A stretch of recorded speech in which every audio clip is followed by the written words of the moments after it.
नमस्कार दोस्तों, स्वागत है आपका हमारे चैनल में। आज के वीडियो में क्लास 10th और क्लास 10th का हमारा ज्योग्राफी यानी कि भूगोल है और चैप्टर 1 है। चैप्टर का नाम है संसाधन एवं विकास, इसे रिसोर्स एंड डेवलपमेंट बोलते हैं। अगर आप क्लास 10th में पढ़ रहे हैं तो यह वीडियो आपके लिए बहुत ही महत्वपूर्ण है। यहाँ पे हिंदी मीडियम में अगर आप पढ़ रहे हैं तो भी यह वीडियो आपके लिए बहुत ही इंपॉर्टेंट है यहाँ, क्योंकि हम लोग हिंदी चैप्टर 1 हम लोग कंप्लीट कर रहे हैं और आज हमारा पार्ट जो है से 6 है। अगर आप पार्ट 1 से लेकर 5 तक नहीं देखें तो अवश्य देखें, क्योंकि आज के वीडियो में हम लोग मृदा का वर्गीकरण को देखेंगे, यानी क्लासिफिकेशन ऑफ सॉइल के बारे में देखेंगे। अलग अलग काली मिट्टी, रेड मिट्टी, लाल मिट्टी, ये सब क्या होती है, ये सब हम लोग अच्छे से देखेंगे। इससे पहले हमारे वीडियो को देखिए, क्योंकि आपके बोर्ड एग्जाम के लिए, आपके नॉलेज के लिए इंपॉर्टेंट है। अगर आप क्लास 10 में पढ़ रहे हैं तो ये वीडियो आपके लिए इंपॉर्टेंट है, क्योंकि यहाँ पे लाइन बाय लाइन और बहुत ही अच्छे से पूरे चैप्टर को पढ़ाया जा रहा है। तो यहाँ पे पूरा एक न्यू बुक है एनसीईआरटी, आपको एक बार इसे जरूर देखना चाहिए। तो चलिए हम लोग स्टार्ट करते हैं। हमारा जो पिछला वीडियो था उस टॉपिक का नाम था मृदा यानी कि भूमि निम्नीकरण और उसका संरक्षण के उपाय। आज के वीडियो का हमारा जो टॉपिक है मृदा का वर्गीकरण है और बहुत ही अच्छे से इसको कंप्लीट करेंगे। ये भौतिक गुणों को यानी कि फिजिकल प्रॉपर्टीज के आधार पर, भौतिक का मतलब होता है फिजिकल और आपको याद रखना है, और गुण का मतलब होता है प्रॉपर्टीज। तो फिजिकल प्रॉपर्टीज के आधार पर हम क्या करते हैं, भारत की जो मिट्टी है यानी कि मिट्टी को ही मृदा बोलते हैं और इसे इंग्लिश में सॉइल बोला जाता है, जबकि भूमि को लैंड बोलते हैं। आपको ये दोनों याद रखना है। तो ये भारत की जो सॉइल है यानी मृदा है या मिट्टी है, उसे निम्नलिखित प्रकारों में विभाजित करते हैं। तो मेनली भारत में हम 6 प्रकार के भारत की मिट्टियों को डिवाइड करते हैं। चलिए स्टार्ट करते हैं एक करके। ये दिया गया है कि मृदाओं का वर्गीकरण, वर्गीकरण का मतलब होता है क्लासिफिकेशन। क्लासिफिकेशन का मतलब क्या होता है, तो जिसको हम क्लासिफाई करते हैं, यानी कि मान लीजिए कोई चीज़ है, उसको हम डिवाइड किए। जैसे हम संसाधन था तो संसाधन को 2 पार्ट में डिवाइड किए, प्राकृतिक और मानव निर्मित। फिर प्राकृतिक में भी जैव, अजैव, नवीकरणीय, अनवीकरणीय, इस प्रकार से इसे क्लासिफिकेशन बोलते हैं। और मृदा का मतलब सॉइल, तो सॉइल का क्लासिफिकेशन पढ़ने वाले हैं। बताया गया है कि भारत में अनेक प्रकार के उच्चावच है और भू आकृतियां हैं। क्यों भू आकृतियां का मतलब होता है कि कहीं प्लेट्यू है तो कहीं पहाड़ है तो कहीं नदी है तो कहीं प्लेन है, और जलवायु और वनस्पति पाई जाती है। तो भारत में देखिए अलग अलग प्रकार के भू आकृति है, उच्चावच है और जलवायु है और वनस्पति है। तो हर जगह अलग अलग प्रकार के वनस्पति है, यानी कि कहीं आपको जो है से एवरग्रीन वाला फॉरेस्ट मिलेगा यानी कि सदाबहार वन पाए जाएंगे, तो कहीं पर्णपाती वन मिलेगा। इसी कारण अनेक प्रकार की मृदाएं विकसित हुई है। तो आपको याद होना चाहिए कि भारत के मिट्टी को वर्गीकरण किस आधार पर करते हैं, तो भौतिक गुणों पे करते हैं, यानी फिजिकल प्रॉपर्टीज के हिसाब से करते हैं। फिर इसी के आधार पर आपको यह याद रखना है कि इसका कारण क्या है कि भारत में मृदा अलग अलग प्रकार के विकसित हुआ है। तो विकसित होने का कारण है कि भारत में उच्चावच अलग है, भू आकृति अलग है, वनस्पति अलग है और जलवायु अलग है। अलग अलग जगहों के कारण ऐसा हुआ। पहला मिट्टी हमारा मोस्ट इंपॉर्टेंट होगा, इसे आप VVI या फिर स्टार लगा के रखें, नाम है जलोढ़ मिट्टी। भारत में सबसे अधिक जो मिट्टी पाई जाती है वो जलोढ़ मिट्टी है, इसे अलुवियल सॉइल कहते हैं। और भारत में सबसे अधिक यही मिट्टी है। ये मिट्टी जहाँ पे है वहाँ पे सबसे अधिक धान की खेती, गेहूं की खेती बहुत अच्छा है, यानी खेती के लिए, कृषि के लिए, एग्रीकल्चर के लिए मोस्ट इंपॉर्टेंट है। जलोढ़ मिट्टी के 2 प्रकार होता है, एक भांगर एक खादर। तो पूरा डिटेल से पढ़ेंगे कि भांगर और खादर क्या होता है। और आपको याद होना चाहिए जलोढ़ मिट्टी नदियों के द्वारा बनाया जाता है। तो भारत में जहाँ जहाँ नदी है वहीं मिट्टी का निर्माण हुआ है। तो चलिए स्टार्ट करते हैं। यह मृदा विस्तृत रूप से फैली हुई है। इसका मतलब ये हुआ कि ये बोल रहा है ये मिट्टी बहुत ज़्यादा फैला हुआ, भारत में अधिक क्षेत्रों में ये फैला हुआ है। विस्तृत का रूप का मतलब होता है बहुत ही ज़्यादा इसका है, इसका फैलाव जो है बहुत ज़्यादा है। यह ऐसा सॉइल है, ऐसा मिट्टी है, ये मृदा है जो बहुत ही ज़्यादा बड़ी क्षेत्र में फैली हुई पाई जाती है। यह देश के महत्वपूर्ण मृदा है। तो ये पूरे भारत की सबसे महत्वपूर्ण इंपॉर्टेंट सॉइल में से एक है जलोढ़ मिट्टी, इसलिए नंबर 1 में पढ़ रहे हैं। वास्तव में संपूर्ण उत्तरी मैदान, ये बोल रहा है उत्तरी मैदान जो है नॉर्दर्न प्लेन यानी कि यूपी, बिहार, पंजाब, हरियाणा, ये सब पूरा जलोढ़ मिट्टी से बने हुए हैं, ये बता रहा है। तो देखिए यहाँ पूरा का पूरा उत्तरी मैदान, क्यों उत्तरी मैदान जलोढ़ मिट्टी से बना हुआ है, क्योंकि गंगा नदी है, वहाँ गंगा नदी फ्लो होती है, इसलिए जलोढ़ मिट्टी से बना है। ये मृदाएं हिमालय से 3 महत्वपूर्ण नदियों तंत्रों सिंधु, गंगा और ब्रह्मपुत्र नदियों द्वारा लाए गए निक्षेपों से बनी है। तो आपको याद होना चाहिए, ये बोल रहा है कि ये मृदाएं हिमालय के 3 महत्वपूर्ण, देखिए हिमालय पर्वत जो है भारत के नॉर्थ में है, उत्तर में है, और वहीं से यहाँ से 3 नदी निकल रही है जो महत्वपूर्ण है। तो हिमालय के स्नो, बर्फ, आइस से 3 निकलती है। सिंधु का अगर कोई लंबाई पूछेगा तो सिंधु जो है से चीन के यानी कि चीन के तिब्बत के मानसरोवर झील से निकलते हुए लद्दाख में, जम्मू कश्मीर में इंटर करते हुए पाकिस्तान के अरब सागर में जाता है। इसी प्रकार से नेक्स्ट आपको याद रखना है कि गंगा जो से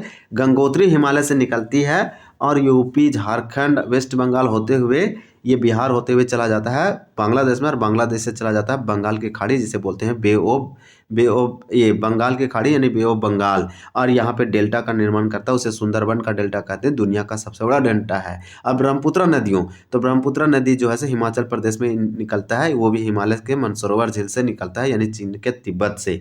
तो ब्रह्मपुत्र नदियों द्वारा जो लाए गए निक्षेप है, यानी कि इस नदियों के द्वारा जो बालू, क्योंकि पहाड़ी क्षेत्रों सारा ढलान की और तो ऊपर से क्या लाएगा, तो ऊपर से अपने साथ सेडिमेंट, पत्थर, चट्टान, बालू काट के लाएगा, और एक संकरे गलियारे के द्वारा ये मृदाएं राजस्थान गुजरात तक फैली हुई है।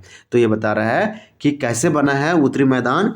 तो उत्तरी मैदान जलोढ़ मिट्टी का निर्माण हुआ है सिंधु नदी से, गंगा नदी से, ब्रह्मपुत्र नदियों से। तो हम बताएं कि जलोढ़ मिट्टी नदियों के द्वारा बनाया जाता है, क्योंकि ये नदियों के द्वारा जो निक्षेप लाया गया है, निक्षेप का मतलब सेडिमेंट या सील्ट, ये कंकड़, पत्थर, चट्टान, ये जब प्लेन एरिया में आती है तो वहाँ जमा कर देती है। तो एक संकरे गलियारे के द्वारा ये मृदाएं राजस्थान और गुजरात का कैपिटल गांधीनगर है, जबकि राजस्थान का कैपिटल जयपुर है। इसे पिंक सिटी कहते हैं, और इसे यहीं पे हवा महल है।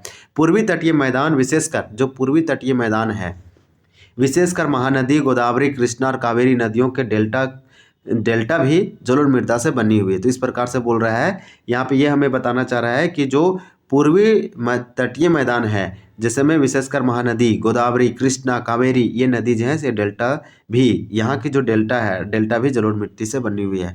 ये सब नदी कहाँ पे है, तो आपको बता दें कि देखिए इंडिया है, इंडिया के दक्षिण में जाएंगे, पेनिनसुला प्रायद्वीपीय भारत में, दक्षिण भारत में, तो यहाँ जो है महानदी है। और देखिए बंगाल की, इसे बे ऑफ बंगाल या बंगाल की खाड़ी बोलेंगे, यहाँ पे डेल्टा गिर रही है, ये डेल्टा का निर्माण कर रही है, क्योंकि ये पूरब से निकल के यानी पश्चिम से निकल के पूरब की ओर जा रही है। इसी प्रकार से यहाँ पे जो है गोदावरी है, और यहाँ पे जो है कृष्णा है, और यहाँ पे है कावेरी। ये 4 नदी है जो दक्षिण भारत की नदी है, साउथ में बहती है, और ये सब पश्चिम से यानी इस साइड से निकलती है और पूरब की ओर जाती है, और ये डेल्टा का निर्माण करती है। इस प्रकार से सब अलग अलग डेल्टा, और बोल रहा है यही डेल्टा जो है जलोढ़ मिट्टी से बना हुआ है। तो नदियों के साथ जो पहाड़ी क्षेत्र से लाया, उसी को बोलेंगे कि यहाँ जलोढ़ मिट्टी का निर्माण हुआ।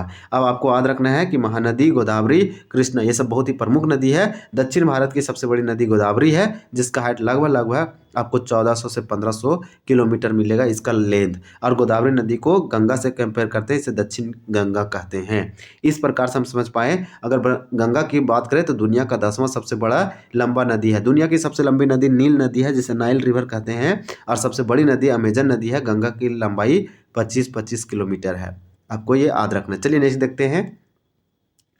जलोढ़ मृदा में रेत, सील्ट, मृत्तिका के विभिन्न अनुपात पाए जाते हैं। यानी कि बोल रहा है कि आपको जलोढ़ मिट्टी में रेत देखने को मिलेगा, सिल्ट भी मिलेगा, और मृत्तिका भी मिलेगा। जैसे हम नदी के मुहाने से घाटी के ऊपर की ओर आते हैं, बोल रहा है नदी के मुहाने से घाटी की ऊपर की ओर आते हैं, मृदा के कणों का आकार बढ़ता जाता है। तो मृदा में जो कण है, यानी सॉइल में जो कण है या फिर सेडिमेंट्स है, उसका जो आपको आकार धीरे धीरे बढ़ता जाएगा। नदी घाटी के ऊपरी भाग में जैसे ढाल भंग के समीप मोटे कण वाली मृदा पाई जाती है। ऐसी मृदाएं पर्वतों की तलहटी पर बने मैदान जैसे कि द्वार जैसे में चो क्षेत्र और तराई में आमतौर पर पाई जाती है।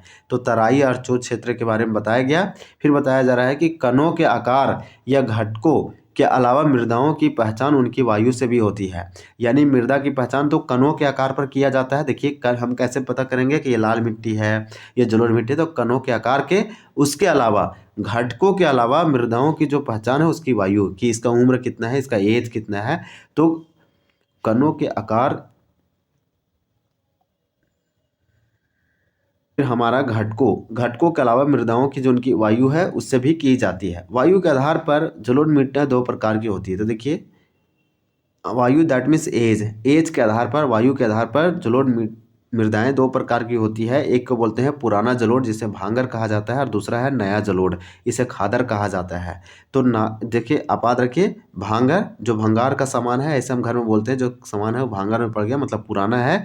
तो पुराना जलोढ़ जो ओल्ड है उसे भांगर कहते हैं, और नया जलोढ़ जो नया चीज़ है उसे खादर बोलेंगे। तो नया जलोढ़ को खादर, पुराना जलोढ़ को भांगर कहते हैं। ये जलोढ़ मिट्टी के 2 प्रकार है। भांगर मृदा में कंकड़, देखिए भांगर मृदा में आपको क्या मिलेगा, तो कंकड़ और ग्रंथियों की मात्रा ज़्यादा होती है। खादर मृदा में भांगर मृदा की तुलना में ज़्यादा महीन कण पाए जाते हैं।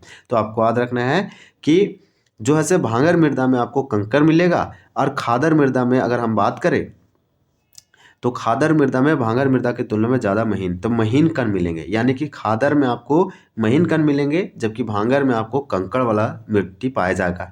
फिर देखिए यहाँ लिखा गया है कि जलोढ़ मृदा बहुत ही उपजाऊ होती है। तो हम बताएं ना, इसमें धान की खेती बहुत ही अच्छे से होती है। भारत में सबसे अधिक मात्रा में जलोढ़ मिट्टी पाई जाती है, नदियों के द्वारा ये बनाया जाता है। गंगा, ब्रह्मपुत्रा, सिंधु, इसी प्रकार से आपको याद रखना है कि गोदावरी, कृष्णा, महानदी, ये सब नदियों के द्वारा जलोढ़ मिट्टी का निर्माण किया जा रहा है। और उसकी सहायक नदियों के द्वारा जलोढ़ मिट्टी, जिसे अलुवियल सॉइल कहते हैं, ये बहुत ही उपजाऊ फर्टाइल लैंड है। ये दुनिया का सबसे फर्टाइल लैंड बोला जाता है अगर भारत की हम बात करें। और ये अधिकतर जलोढ़ मृदाएं पोटास, फास्फोरस और चूनायुक्त होती है। तो बोल रहा है ये मिट्टी में, बोल रहा है कि ये मिट्टियाँ में आपको जैसे पोटास, फास्फोरस और चूनायुक्त बहुत ज़्यादा मात्रा में पाया जाएगा, जो इनको गन्ने, चावल, गेहूं, अन्य अनाजों और दलहन फसलों की खेती के लिए उपयुक्त मानी जाती है। तो धान की खेती और गेहूं की खेती जो है बहुत ही अच्छा होती है जलोढ़ मिट्टी में, क्योंकि ये बहुत ही अच्छे क्यों होती है, तो इसमें फास्फोरस, पोटास और चूनायुक्त पाई जाती है। ये सब इसमें मिट्टी में पाई जाती है, इसलिए बहुत ही अच्छा बोल रहा है, खेती के लिए तो बहुत ही अच्छा उपयुक्त है। अधिक उपजाऊपन के कारण, देखिए इसमें बहुत ज़्यादा उपजाऊपन है, इसलिए अधिक उपजाऊपन के कारण जलोढ़ मिट्टी वाले क्षेत्रों में गहन कृषि की जाती है। तो अधिक उपजाऊपन के कारण जलोढ़ मिट्टी में क्या की जाती है, तो गहन कृषि की जाती है, मतलब बहुत ज़्यादा खेती, एग्रीकल्चर वगैरह किया जाता है और बहुत अधिक मात्रा में होता है। यहाँ जनसंख्या घनत्व भी अधिक है। तो क्यों? क्योंकि नदी है और नदी के किनारे जलोढ़ मिट्टी है, यानी भांगर और खादर प्रकार का मिट्टी है, इसलिए बहुत उपजाऊ है और मिट्टी फर्टाइल है। यहाँ कुछ लगाते हैं तो बहुत अच्छा से ग्रो होता है। तो मिट्टी का जो है सो खनिज मिनरल बहुत ही अच्छा है बोल रहा है, इसलिए जनसंख्या घनत्व यानी पॉपुलेशन डेंसिटी बहुत अधिक मात्रा में है। सूखे क्षेत्र की मृदाएं अधिक क्षारीय होती है। इन मृदाओं के सही उपचार और सिंचाई करके इनकी पैदावार बढ़ाई जा सकती है।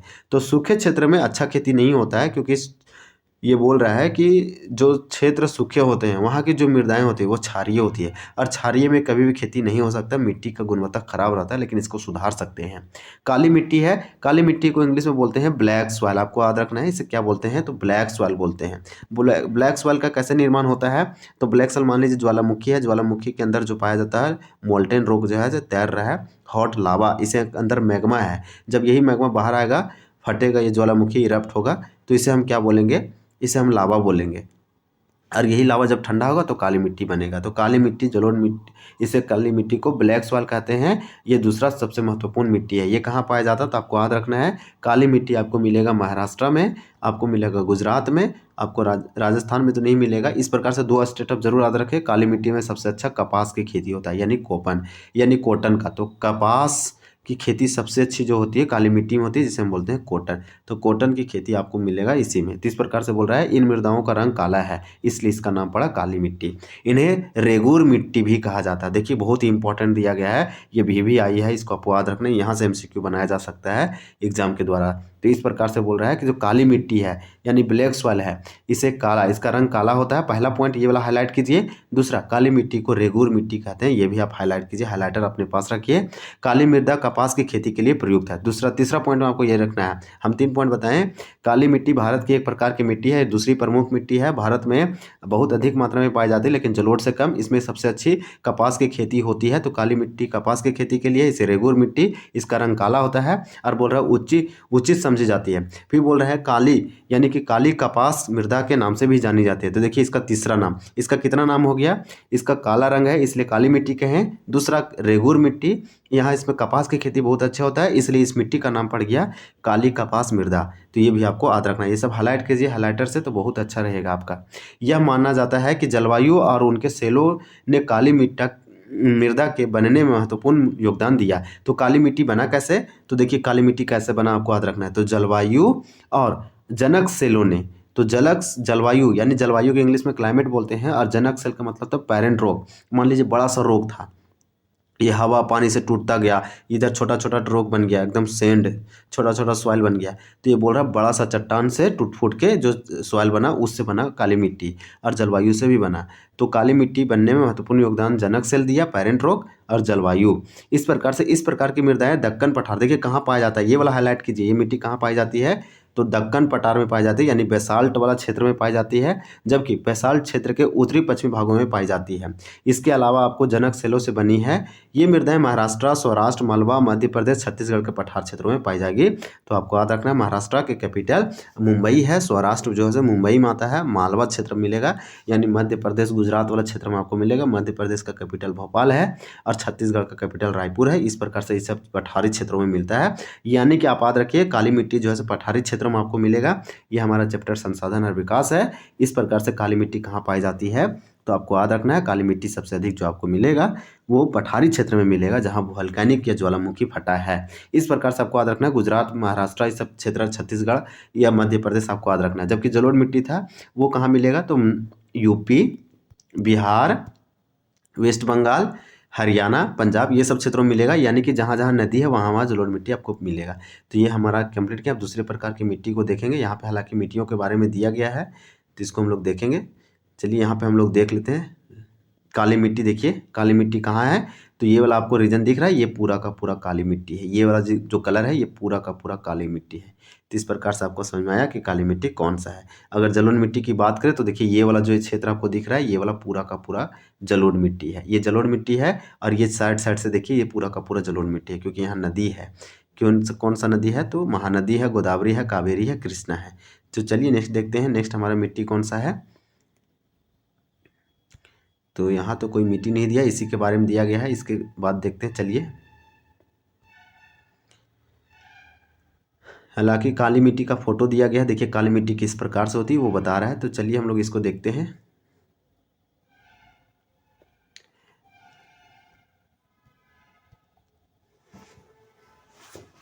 दिशा में गोदावरी और कृष्णा नदियों तक, नदी की घाटियों तक फैली हुई है।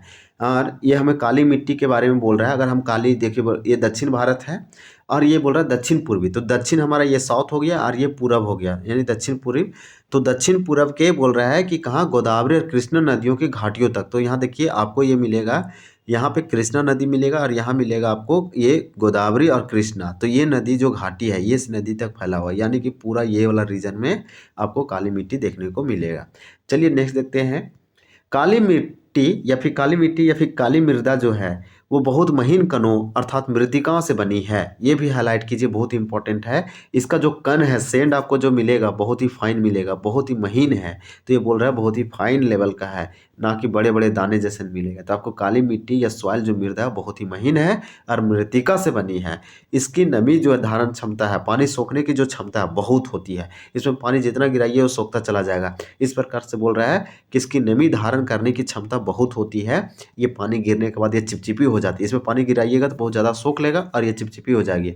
इसके अलावा ये मृदाएं कैल्शियम कार्बोनेट, मैग्नीशियम, पोटास और चूने जैसे पौष्टिक तत्वों से परिपूर्ण होती है। यानी इस मिट्टी में आपको क्या क्या मिलेगा, तो आपको कैल्शियम देखने को मिलेगा, कार्बोनेट मिलेगा, मैग्नीशियम देखने को मिलेगा, पोटास मिलेगा और चूने जैसे पोषक तत्वों की परिपूर्ण होती है। तो आपको याद रखना है कि बहुत अधिक मात्रा में इस काली मिट्टी में कैल्शियम, कार्बोनेट, मैग्नीशियम, पोटास और चूने जैसे पौष्टिक तत्व है, परंतु इनमें फास्फोरस की मात्रा बहुत ही कम होती है। देखिए फास्फोरस ना के बराबर इस मिट्टी में पाया जा रहा है, फास्फोरस बहुत ही कम है।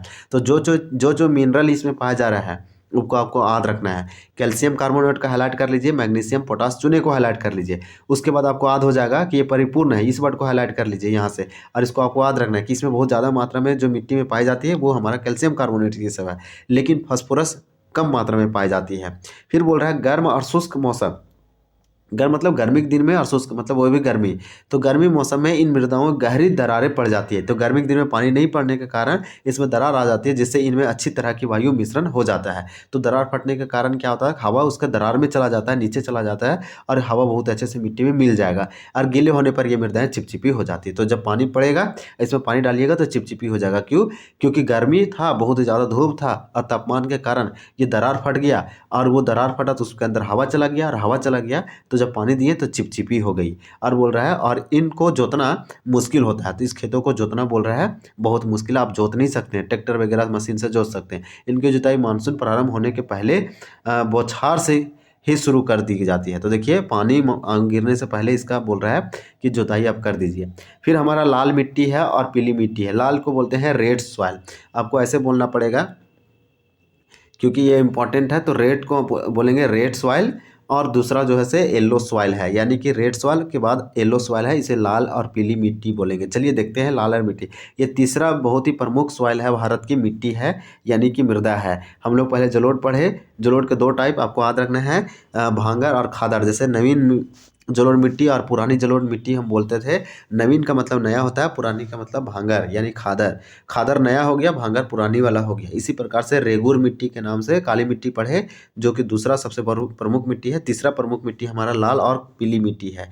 और इसमें दिया गया है कि लाल मृदा यानी रेड सॉइल दक्कन पठार के पूर्वी और दक्षिणी हिस्सों में रवेदार अग्नीय चट्टानों पर कम वर्षा वाले भागों में विकसित हुई है। तो आपको ये समझ में आ गया होगा कि जो लाल मिट्टी है वो दक्कन पठार के पूर्वी क्षेत्रों में, यानी दक्कन अगर हम पठार बनाएंगे तो देखिए दक्षिण भारत है और दक्कन पठार मान लीजिए ये वाला हम बनाए दक्कन प्लेट्यू, तो इसका पूर्वी क्षेत्र बोल रहा है, यानी कि ये वाला रीजन बोल रहा है, इस साइड में बोल रहा है, ये इस साइड में ये बोल रहा है। और दक्षिणी हिस्सों यानी कि साउथ में यहाँ बोल रहा है, हिस्सों में रावेदार अग्नीय चट्टानों यानी इग्नियस रॉक। इग्नियस चट्टान क्या होता है इसको समझिए। किस प्रकार का चट्टान है, तो मान लीजिए एक ज्वालामुखी है और ज्वालामुखी फट गया और फटा तो इसके ऊपर से मैग्मा ऊपर आया लावा, और लावा जैसे ही पानी पड़ा या किसी कारण से ठंडा हो गया और वो जमा, वो जो रॉक बना वो हो गया इग्नियस चट्टान। अग्निय चट्टान का मतलब होता है इग्नियस रॉक। इग्नियस रॉक वो है जब ज्वालामुखी फटने के बाद उसका लावा ऊपर आया और वो जम गया और वो चट्टान बन गया, उस चट्टान को ही बोलते हैं अग्निय चट्टान। इस प्रकार से आपको बता रहे हैं कि कम वर्षा वाले भागों में विकसित हुई है। अग्निय चट्टान पर कम वाले वर्षा भागों पे विकसित हुई है। लाल और पीली मृदाएं उड़ीसा कहाँ कहाँ पाई जाती, मोस्ट इंपॉर्टेंट है। आपसे ये पूछा जाएगा कि लाल और पीली मिट्टी कहाँ पाई जाती, यही तो पूछा जा सकता है। तो आपको याद रखना है कि ये जो है से कहाँ कहाँ, तो लाल और पीली मिट्टी जो है से उड़ीसा में आपको मिलेगा, छत्तीसगढ़, मध्य गंगा का मैदान और दक्षिणी छोर पर है, पश्चिमी घाट में। तो इस प्रकार से हम समझ पा रहे हैं उड़ीसा का कैपिटल भुवनेश्वर है, छत्तीसगढ़ का रायपुर है, मध्य गंगा मैदान के दक्षिणी छोर पर और पश्चिमी घाट में पहाड़ी पर भी पाई जाती है। इन मृदाओं का लाल रंग क्यों है, तो लाल रंग बोल रहा है अग्नीय और रूपांतरित चट्टानों में लोह धातु के प्रचुर के कारण है। लाल मिट्टी क्यों पड़ा, इसे रेड सॉइल क्यों बोल रहे हैं, तो आपको याद रखना है कि इसमें क्यों है रेड सॉइल, इसे लाल सॉइल क्यों बोले, तो ये क्यों इसका रीजन बताया कि लाल रंग रावेदार अग्नीय और रूपांतरित चट्टानों में लोहा धातु के प्रसार के कारण है, यानी कि बहुत प्रचुर मात्रा में इस अग्नीय और रूपांतरित चट्टानों में लोहा धातु पाया जाता है और लोहा आयरन पाया जाता है, इसलिए इसे रेड सॉइल, और ये रेड कलर का है इसलिए इसे रेड सॉइल कहते हैं, यानी लाल मृदा कहते हैं। इनका पीला रंग क्यों है, तो जल योजन के कारण है। पीला रंग इसका जल योजन के कारण है। लाल रंग क्या है, तो इसका लाल रंग क्यों है, तो बोलेंगे लोहा धातु के लिए है। तो इस प्रकार से हमारा लाल और पीली मिट्टी कंप्लीट होता है। लेटेराइट सॉइल, लेटेराइट जिसमें कंकड़ वगैरह आपको पाया जाता है, कंकड़, तो आपको याद रखना है कि कंकड़ से संबंधित ये है, इसमें बड़े बड़े हल्का दाना टाइप से मिलेंगे। लेटेराइट मिट्टी ये बहुत कम वर्षा वाले क्षेत्रों में पाया जाता है। जिसमें लेटेराइट शब्द एक ग्रीक भाषा के शब्द है जिसका मतलब है लेटर से लिया गया है। तो ये यहाँ पे आपको समझना है ग्रीक भाषा के शब्द लेटर, देखिए लेटर कैसे लिखाया, और लेटर से बन गया लेटेराइट, और लेटर जो है ग्रीक भाषा है और इसी से लेटेराइट बना है, जिसका अर्थ क्या है, ईंट होता है। तो आपको याद रखना है ईंट को इंग्लिश में हम लोग ब्रिक बोलते हैं। ब्रिक का मतलब घर बनता है ईंट से, तो ब्रिक वही बोल रहे हैं, ब्रिक मतलब ईंट। तो देखिए ग्रीक भाषा का शब्द है लेटर, लेटर का अर्थ होता है ईंट, और इसी लेटर से बना है लेटेराइट। और लेटेराइट भारत में क्या है, मिट्टी है यानी सॉइल है। लेटेराइट सॉइल, इंग्लिश में भी लेटेराइट सॉइल, हिंदी में भी लेटेराइट मृदा। लेटेराइट मृदा का निर्माण उष्णकटिबंधीय और उपोष्णकटिबंधीय जलवायु क्षेत्रों में होता है। तो देखिए उपोष्णकटिबंधीय यानी उष्णकटिबंधीय और उपोष्णकटिबंधीय जलवायु क्षेत्र, तो इसको समझते कहाँ पे होता है। मान लीजिए पूरा ग्लोब है, ये ग्लोब का आप देख रहे हैं, इसे बोलते हैं इक्वेटर, यानी कि इक्वेटर हिंदी में बोलते हैं विषुवत रेखा या भूमध्य रेखा। इसके ऊपर जाएंगे तो आपको कर्क रेखा मिलेगा जो 23.5 डिग्री पे है। इसी प्रकार से यहाँ पे आपको मकर रेखा मिलेगा 23.5 डिग्री पे। और ये दोनों वाला जो ये क्षेत्र बच रहा है, यहाँ बहुत ज़्यादा गर्मी पड़ता है, सन का लाइट सीधी पड़ती है तो बहुत ज़्यादा गर्मी है, तो ये रीजन में लेटेराइट विकसित हुआ। तो ये बोल रहा है कि उष्णकटिबंधीय, क्योंकि हम जो अभी अंडरलाइन किए, जो हम क्षेत्र आपको दिखाए उसी क्षेत्र को बोलते हैं उष्णकटिबंधीय और उपोष्णकटिबंधीय, यानी कि उससे ऊपर और नीचे वाले क्षेत्र को उपोष्ण, वहाँ पे आपको ये देखने को मिल सकता है लेटेराइट। यानी कि ये ग्लोब हो गया, ग्लोब का इक्वेटर हो गया, ये हमारा कर्क रेखा, ये मकर रेखा है। तो बोल रहा है यहाँ इस क्षेत्र को उष्णकटिबंधीय क्षेत्र बोला जाता है, और इसके ऊपर आप आएंगे ये वाला रीजन और ये वाला, तो इसे उपोष्ण बोला जाता है। तो ये बोल रहा है कि पूरे के पूरे इस रीजन में ये आपको देखने को मिलेगा। और नेक्स्ट हमारा क्या दिया गया है, नेक्स्ट हमारा दिया गया है कि क्षेत्रों में आर्द्र और शुष्क ऋतुओं के एक के बाद एक आने के कारण होता है। तो देखिए एक के बाद यानी आर्द्र आया, थोड़ा मॉइस्चर नमी आया, फिर गर्मी आया, इसके कारण से इसका निर्माण हुआ। फिर बोल रहा है कि भारी वर्षा से अत्यधिक निस्खलन यानी लीचिंग का परिणाम है। लेटेराइट मृदा अधिकतर गहरी और अम्लीय होती है। तो देखिए इसका पीएच मान दिया गया है, तो पीएच मान कितना है, तो 6 दिया गया है। तो आपको याद रखना है इसका पीएच मान 6 है, यानी कि लेटेराइट मृदा क्या है, तो गहरी और अम्लीय है। इसका पीएच मान भी दिया गया है। तो इसकी क्या है, एक एसिडिटी है, एसिड है। इसमें सामान्यतः पौधों के पोषक तत्वों की कमी होती है, इसमें अच्छा खेती नहीं हो सकता है। तो आपको याद रखना है ये खेती के लिए, एग्रीकल्चर के लिए उपयुक्त नहीं है, इसलिए इसमें दूसरे प्रकार की खेती किया जाता है जो मोटे अनाज होते हैं। देखिए चलिए देखते हैं क्यों इसमें खेती क्यों नहीं किया जा सकता, अच्छा क्यों नहीं हो सकता है। क्योंकि सबसे पहले ये अम्लीय है, बहुत ज़्यादा ऐसी है, ये गहरी है, और पौधों के पोषक तत्वों की कमी है। यानी इसमें जो पोषक तत्व होने चाहिए वो सब चीज़ नहीं है, जो ग्रो होने के लिए इसको चाहिए पौधा को, वो सब इसको नहीं मिल रहा है, तो ग्रो नहीं हो पाएगा। अधिकतर ये दक्षिणी राज्यों कौन कौन से हैं, तो महाराष्ट्र के पश्चिमी घाट क्षेत्रों, उड़ीसा, पश्चिम बंगाल के कुछ भागों और उत्तर पूर्वी प्रदेशों में पाई जाती है। और दक्षिणी राज्यों यानी कि तमिलनाडु, कर्नाटक, केरला, गोवा, ये सब क्षेत्रों में आपको देखने को मिलेगा लेटेराइट। जबकि महाराष्ट्र के पश्चिमी घाट में भी आपको मिलेगा। आप यानी कि सिंपल आप याद रखें कि आपको लेटेराइट मिट्टी यानी कि पूरा का पूरा इस साइड आपको देखने को मिलेगा। इस प्रकार से ये बोल रहा है कि पश्चिम बंगाल में भी आपको देखने को मिलेगा। इसका कैपिटल वेस्ट बंगाल है। यहाँ की जो सीएम है ममता बनर्जी, आप याद रख सकते हैं। महाराष्ट्र का आप जानते हैं कि मुंबई है। कुछ भागों और उत्तर पूर्वी प्रदेशों में पाई जाती है, जहां इस मिट्टी में पर्णपाती और सदाबहार वन मिलते हैं। तो आपको लेटेराइट मिट्टी में किस प्रकार के वन मिलेगा, फॉरेस्ट जंगल मिलेगा। तो पर्णपाती और देखो पर्णपाती और सदाबहार वन। पर्णपाती वन किस प्रकार के वन होते हैं, तो पर्णपाती साल में 6 से 8 सप्ताह के लिए अपना पत्ती गिराते हैं, यानी कि 6 से 8 सप्ताह के लिए जो पत्ती अपना गिरा देते हैं पौधे से, उसे पर्णपाती वन कहते हैं। और सदाबहार वन उसे कहते हैं जो पत्ते जो है से सारे एक बार में नहीं गिराते हैं, सालों भर हरा भरा रहते हैं। जहाँ 200 सेंटीमीटर से अधिक बारिश होगा उसे सदाबहार वन कहते हैं, वहाँ पे विकसित होता है। और पर्णपाती जो है सो 70 से लेकर 200 सेंटीमीटर के बीच वाले एरिया में पर्णपाती वन ग्रो होता है। पर्ण का मतलब होता है गिरना और पाती का मतलब पत्ती। पत्ती जब पेड़ से गिरती है उसे पर्णपाती कहते हैं। तो इस प्रकार से यहाँ वन जो लेटेराइट मिट्टी में विकसित होता है वो सदाबहार और पर्णपाती। इसमें ह्यूमस जो है पर्याप्त रूप से पाया जाता है। तो ह्यूमस बहुत अधिक मात्रा में है, लेकिन विराल वनस्पति और अर्ध शुष्क पर्यावरण में इसमें ह्यूमस की मात्रा कम पाई जाती है। तो देखिए अर्ध शुष्क मतलब जहाँ गर्मी तो है लेकिन हल्का कम गर्मी है, वहाँ पे जो है सो ह्यूमस की मात्रा कम पाई जाएगी लेटेराइट मिट्टी में। स्थल रूपों पर इनकी स्थिति के अनुसार उसमें अपर्दन तथा भूमि निम्नीकरण की संभावना होती है। तो बोल रहा है कि अपर्दन सॉइल इरोजन होगा और भूमि का निम्नीकरण होगा, यानी भूमि इसे बोलेंगे भूमि ह्रास या फिर लैंड डिग्रेडेशन बोलेंगे, इसमें बहुत अधिक रहता है लेटेराइट मिट्टी में।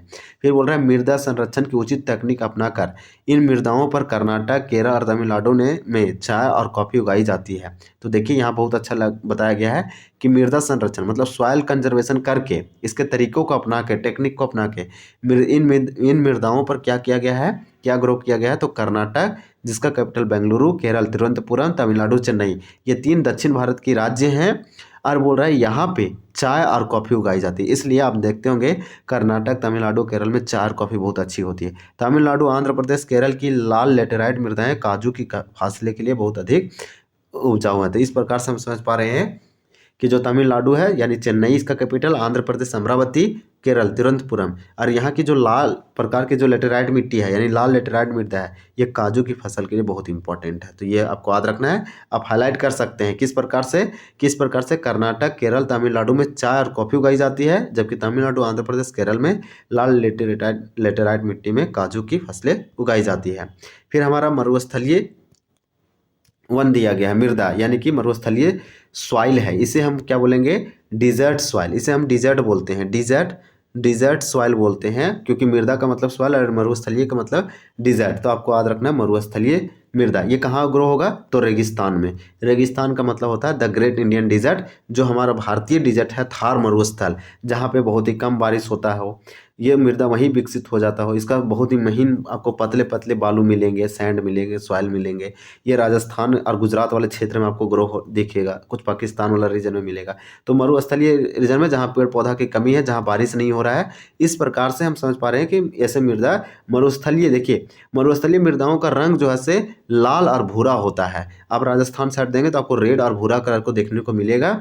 और बोल रहा है कि ये मृदाएं आमतौर पर रेतीली और लवणीय होती है। तो देखिए लवणीय लवणीय है, इसमें नमक की मात्रा अधिक है। सलाइन है, खारा पानी की मात्रा अधिक है, क्योंकि राजस्थान साइड गुजरात साइड आप जाएंगे तो उधर समुद्र सागर देखने को मिलेगा और वहाँ बहुत ही ज़्यादा क्या है, सैंड है, उस पानी में नमक है, खारा पानी है। नमक बनाया जाता है भारत में गुजरात राजस्थान क्षेत्र में। तो इस प्रकार से ये बोल रहा है कि मरुस्थलीय मृदा जो है ये रेतली है, लवणीय होती है। ये हाईलाइट कीजिए, इसका रंग लाल है, याद कीजिए, और भूरा। बस इसमें 4 पॉइंट आपको याद रखना है 2 लाइन में। फिर याद रखना है कि कुछ क्षेत्रों में नमक की मात्रा इतनी अधिक है कि इन झीलों से जल वाष्पीकृत करके खाने का नमक भी बनाया जाता है। तो देखिए बोल रहा है मरुस्थलीय मृदा यानी मिट्टी, इन मिट्टी में बोल रहा है कि इन क्षेत्रों में जो नमक की मात्रा इतना अधिक है, सलाइन है पानी में, कि इन झीलों से हम वाष्पीकरण, पानी को गर्म करेंगे, वाष्पीकृत करेंगे, पानी को उड़ा देंगे भाप बना के, इवेपोरेट करके, और खाने के नमक हम बना सकते हैं। और ये राजस्थान में होता है। शुष्क जलवायु और उच्च तापमान के कारण, यानी शुष्क जलवायु मतलब क्लाइमेट जो है बहुत गर्म है, गर्म हवा और उच्च तापमान, बहुत ज़्यादा गर्मी, धूप पड़ रहा है, और जल वाष्पन दर अधिक है। जल देखिए अगर बहुत अधिक गर्मी रहेगा, टेम्परेचर रहेगा, तो पानी भाप बन के उड़ जाएगा। तो जल वाष्पन दर बहुत अधिक है और मृदाओं में ह्यूमस और नमी की मात्रा कम होती है, क्योंकि मृदा में ह्यूमिडिटी कम है। ह्यूमी मतलब कि इसमें खनिज मिनरल बहुत कम है, और नमी कम क्यों है कि जलवायु बहुत ज़्यादा है, यानी गर्म है, शुष्क है। राजस्थान में बहुत ज़्यादा गर्मी पड़ता है और उच्च तापमान है, इसलिए नमी की मात्रा कम है और ह्यूमस की मात्रा कम है, क्योंकि जल वाष्पन की अधिक दर है। तो आपको समझ में आ जाना चाहिए कि शुष्क जलवायु और उच्च तापमान के कारण ये यहाँ पे क्या होता है कि जल वाष्पन दर अधिक होता है, यानी इवेपोरेशन, पानी उड़ने की दर बहुत तेज होता है। बोल रहा है कि मृदाओं में जो ह्यूमस है और नमी, इसका भी मात्रा कम होता है, क्योंकि शुष्क जलवायु और उच्च तापमान है। मृदा की सतह के नीचे कैल्शियम की मात्रा बढ़ती चली जाती है। देखिए मृदा की सतह के नीचे क्या है, कैल्शियम की मात्रा बढ़ जाती है, और नीचे की परतों में चूने की कंकड़ की सतह पाई जाती है। और इसके कारण बताया जा रहा है कि